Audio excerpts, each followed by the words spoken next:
I'm glad that we connect you with Tosha because she is an expert in this area and she can help you along the way. I can't imagine going through this surgery and not really having somebody that's really experienced it, that has a lot of experience and expertise in the area to help navigate it. You have to have a support group, I would sure think. You have a comment about that, Tasha? Absolutely. I just, in my membership, we just went through curating our social media. So basically cleaning up anything that doesn't make you feel good. So a lot of times in our weight loss journey, what we'll do is we'll compare ourselves to somebody who's like us, but they're not us. So we're all losing weight at different rates. We're all living life in different ways.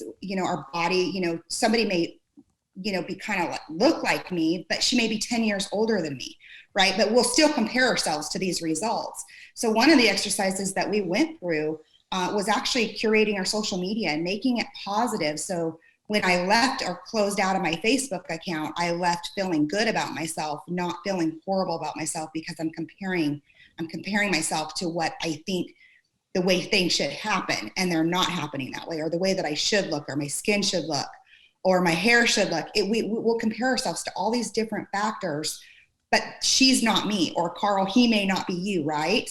And so we get out of our social media feeling like crap again about ourselves because we're comparing ourselves. And so we went through and we cleaned up everything, like people who don't support you, groups that you don't want to be in, and just like cleaned it up, because having a large, well, I don't even necessarily know large, but a good social support network from your friends, your family, people on social media that you don't even know, that are interested in your journey and like to follow you, and they're your supporters, versus people who, and these comments may or may not come, Carl, will, criticize you for taking the easy way out. And it's not an easy way. If I was successful at dieting, I would have dieted. I wasn't.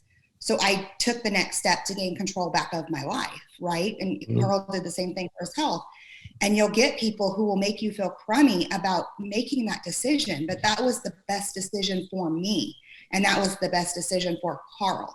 It's not necessarily the best decision for everybody, but along the way, we have to really focus on our habits and behaviors and feeling good about ourselves and watching things that crept in, because there was a reason why we ate to the point that I was over 300, Carl was over 700.